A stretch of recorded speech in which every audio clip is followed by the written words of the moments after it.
नमस्कार। राहुल गांधी जी स्वतंत्र संस्थानों पर हमला करके भारत की लोकतांत्रिक व्यवस्था को धूमिल करने का षड्यंत्र चला रहे हैं। Election Commission of India Rahul Gandhi ji के निशाने पर है।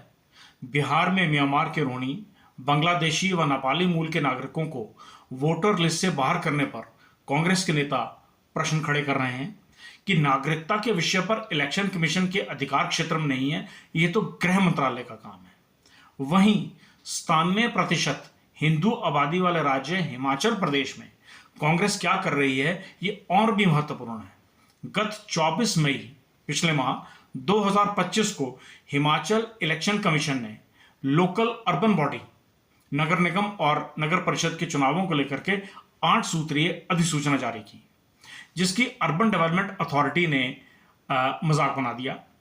24 मई 2025 के पत्र की क्रम संख्या 7 के अनुसार जारी शेड्यूल में 11 जुलाई 2015 तक वार्डों के आरक्षण और सीमा निर्धारित करने का समय निर्धारित था, लेकिन 11 जुलाई 2025 को special secretary urban development Himachal Pradesh ने इलेक्शन कमीशन को जानकारी दी कि इसे अभी स्थगित कर दिया गया है। कैबिनेट में चर्चा के पश्चात जानकारी साझा की जाएगी। उसी दिन 11 जुलाई 2025 को ही स्टेट इलेक्शन कमीशन ने सभी जिलाधीशों को पत्र लिख के आदेश दिया कि 15 जुलाई तक रोस्टर के अनुसार कार्य करें के लिए आप प्रतिबंध हैं। सुनिश्चित करें कि पत्र में इलेक्शन रूल 2012 का हवाला देते हुए यह भी लिखा कि चुनाव के लिए प्रदेश के सभी जिलाधीश व कर्मचारी इलेक्शन डिपार्टमेंट के अंतर्गत कार्यरत हो जाते हैं। महत्वपूर्ण है कि इलेक्शन कमीशन प्रदेश की लाचारी और प्रदेश सरकार की दादागिरी कौन किस पर भारी। रोस्टर के अनुसार अंतिम तिथि 15 जुलाई को अर्बन डेवलपमेंट अथॉरिटी ने पत्र लिखकर इलेक्शन कमीशन को हिमाचल उच्च न्यायालय के रिजर्वेशन रोस्टर पर स्टे होने की जानकारी दी, जबकि स्टे तो 9 जुलाई 2025 को ही हो गया था। क्या सरकार के पास इसकी जानकारी नहीं थी या जानकारी को आगे समय बढ़ाने के लिए सुरक्षित रखा गया? क्योंकि 11 जुलाई से पूर्व किसी पत्राचार में इसका जिक्र नहीं है। प्रदेश इलेक्शन कमीशन ने 17 जुलाई को प्रदेश के सभी जिलाधीशों को एक बार फिर स्टे विकेट होने की या समाप्त होने की जानकारी दी और रोस्टर को कंप्लीट करने की तिथि 22 जुलाई 2025 साय 5 बजे निर्धारित कर दी गई। हिमाचल प्रदेश सरकार की दादागिरी देखिए कि 22 जुलाई 2025 को ही Devesh Kumar, principal secretary urban development ने इलेक्शन कमीशन को पत्र द्वारा सूचित करते हैं कि आरक्षण रोस्टर के विषय में हमने गत 28 जून पिछले महीने 2025 को कैबिनेट में प्रस्ताव रखा था। अब हम 24 जुलाई 2025 को होने वाली कैबिनेट में पुनः प्रस्ताव करेंगे, जबकि सर्वोच्च न्यायालय हिमाचल प्रदेश के अधिकारियों पर टिप्पणी कर चुका है कि कर्मचारी स्टेट गवर्नमेंट के एजेंट की तरह काम ना करें।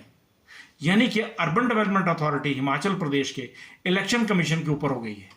यह नया व्यवस्था परिवर्तन है या संवैधानिक संकट? राहुल गांधी जी SC, ST, OBC अति पिछड़ा वर्ग के लिए लंबे भाषण संविधान की पुस्तक हाथ में लिए देते हैं।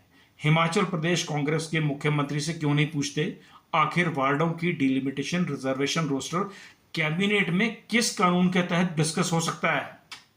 हिमाचल प्रदेश की 61 अर्बन लोकल बॉडी शहरी स्थानीय निकाय जो हैं को संवैधानिक तौर पर क्यों कमजोर करने की साजिश की जा रही है, जिनमें 5 म्युनिसिपल कॉर्पोरेशंस, 29 म्युनिसिपल काउंसिल्स और 27 नगर पंचायत हैं। इस संवैधानिक संकट के लिए कौन जिम्मेदार है? राहुल गांधी तो इलेक्शन कमीशन पर भाजपा के इशारे पर काम करने का इल्जाम लगा रहे हैं। हिमाचल में तो संविधान ही परिवर्तित हो गया है। किस प्रावधान के अंतर्गत लोकल बॉडी रोस्टर कैबिनेट में डिस्कस हो रहा है, जबकि 1 जून 1993 को VP नरसिम्हा राव जी की सरकार ने 74वें संविधान संशोधन में अनुच्छेद 243Q से 243ZG लोकल बॉडी को एक स्वतंत्र एजेंसी माना है और चुनाव आयोग स्वतंत्र चुनाव कराने के लिए प्रतिबद्ध है। और प्रदेश सरकार का हस्तक्षेप इस बात को प्रमाणित करता है कि प्रदेश सरकार चुनावों में हस्तक्षेप करके लोकतंत्र का गला घोट रही है। राहुल गांधी के हाथ में जो संविधान है उसी की हत्या कर रही है, जिसका मुख्य कारण है कि सरकार की विफलताएं और सामने खड़ी जब्त जमानतें और हार। मान्यवर 43 वर्ष पूर्व 1982 में बेमिसाल पिक्चर आई थी। इसका एक गाना था, कितनी खूबसूरत ये तस्वीर है, आज के दिन हम यहाँ हैं, साथी ये हमारी तकदीर है, ये कश्मीर है। क्या सच में अराजकता ही हिमाचल की तस्वीर है? आज हम जहाँ हैं साथी, यही हिमाचल की तकदीर है। नमस्कार।